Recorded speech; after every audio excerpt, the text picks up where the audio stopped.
Nah, kalau misalnya obat-obat dengan labelnya berwarna hijau, itu bisa kita beli di warung-warung. Contohnya yang paling sering kita temukan itu obat sakit kepala, kayak Bodrex. Itu kan biasa banyak dijual di warung-warung, seperti itu. Jadi, setiap kita menggunakan obat, kita perhatikan lagi obatnya ini tandanya warna apa. Kalau misalnya dia itu merah, berarti itu obatnya harus dengan resep dokter, betul. Kalau misalnya obatnya warna biru, dia itu harus kita beli di apotik. Nah, kalau misalnya dia itu warna hijau, berarti itu obatnya masih aman digunakan, bisa kita beli di warung-warung, seperti itu. Nah, di sini ada beberapa tanda-tanda obat bebas terbatas. Nah, jadi apa maksudnya ini? Nah, jadi ini adalah aturan cara penggunaan obat. Nah, misalnya di sini tulisannya P nomor 1. Jadi ini awas obat keras. Jadi apa yang dimaksud itu? Jadi obat ini dia termasuk obat keras. Jadi dia itu harus digunakan atau diminum sesuai dengan dosis dan juga harus dengan aturan pakai kemasannya. Nah, contohnya kenapa obat ini harus kita sesuaikan dengan aturan dan bagaimana cara peminumnya, karena obat ini tuh biasa ada efek samping. Jadi efek sampingnya itu jangan sampai setelah kita minum obat ini kita mengantuk kayak gitu. Terus nanti kita berkendara saat mengantuk, itu kan kurang bagus karena dapat menyebabkan hal-hal yang tidak diinginkan terjadi. Nah, selanjutnya di sini ada tulisan P nomor 2, awas obat keras hanya untuk kumur. Nah, jadi hanya untuk kumur itu berarti dia obatnya hanya untuk kumur-kumur. Jangan sampai ditelan atau jangan sampai diminum. Berarti ada tulisannya hanya untuk bagian luar, obat keras P nomor 3. Itu maksudnya apa? Jadi obat ini itu hanya untuk di luar kulit, misalnya hanya obat untuk salep, untuk bagian kulit luar, seperti itu. Terus misalnya ada tulisan P nomor 4, hanya untuk dibakar. Nah, terus ada juga obat misalnya P nomor 5, tidak boleh ditelan. Dan juga ada obat wasir, dia itu tidak boleh ditelan. Jadi kita perhatikan lagi obat yang kita konsumsi ini. Tuh, kalau misalnya obat ini dia itu apa? Misalnya ini obat ini ternyata salep, jangan sampai kita minum kayak gitu. Itu tidak boleh.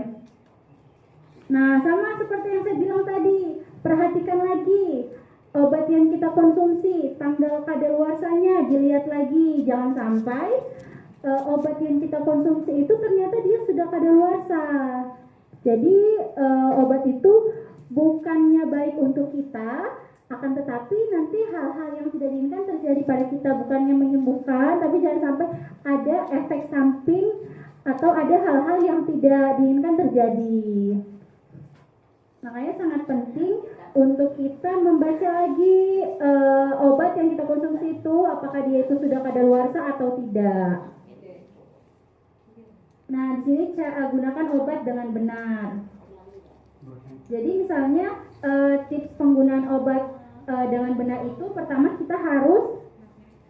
ada sebelum penggunaan obat, selama penggunaan obat, dan juga sesudah penggunaan obat.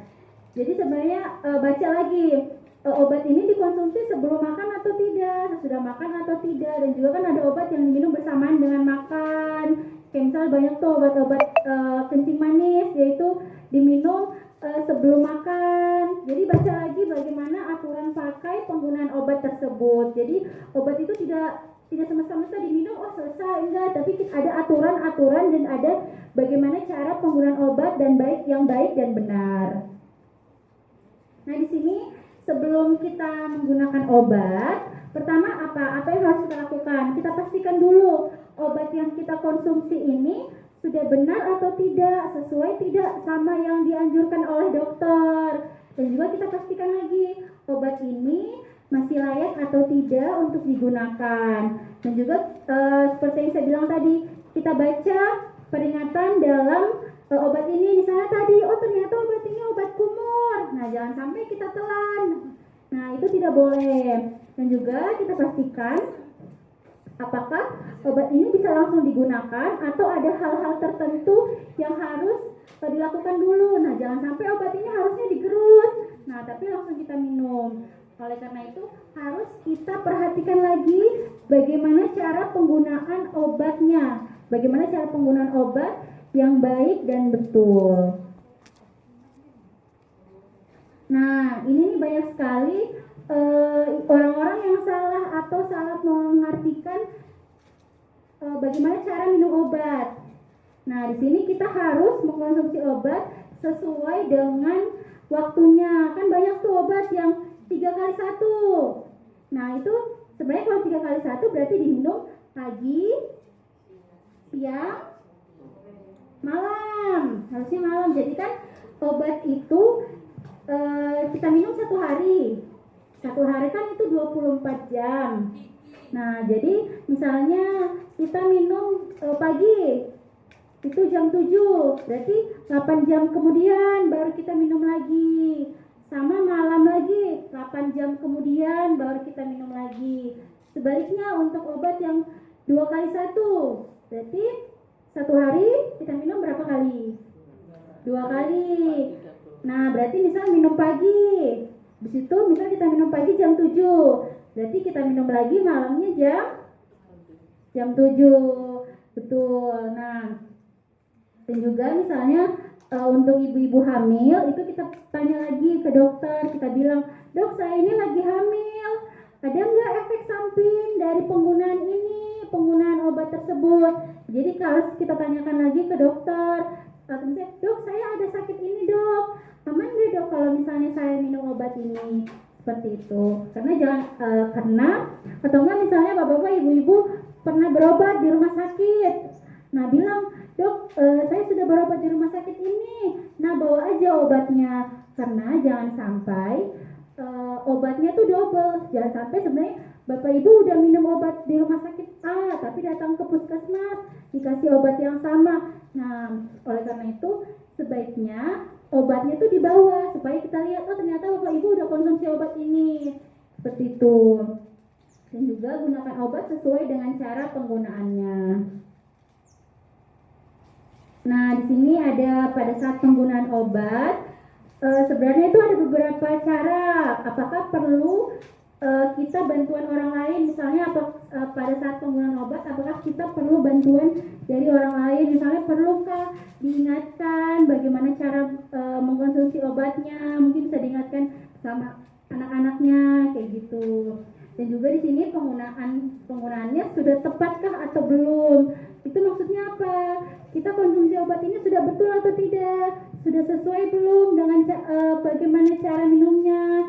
Dosisnya sudah betulkah? Seperti itu. Makanya kita sebagai pengguna obat, kita harus lebih teliti lagi dan juga harus lebih peduli pada diri kita. Contohnya ya apa? Kita harus perhatikan lagi, obatnya sudah sesuai kah, dosisnya sudah sesuai kah, cara minumnya sudah sesuai atau belum. Nah, di sini sebenarnya beberapa obat itu memiliki efek samping. Setelah kita penggunaan obat itu kadang beberapa ada efek samping yang timbul. Misalnya mengantuk, gatal, perih lambung, atau pusing. Nah, kalau misalnya Bapak Ibu setelah mengkonsumsi obat terus ada keluhan-keluhan seperti itu, nah itu langsung ke puskesmas lagi aja. Nanti tanya lagi ke dokternya, dok, kok saya habis minum ini agak pusing, mual muntah atau tidak. Sebelum diberikan obat, tanya lagi, dok ini obatnya ada efek sampingnya tidak, kayak gitu. Dan juga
Pipis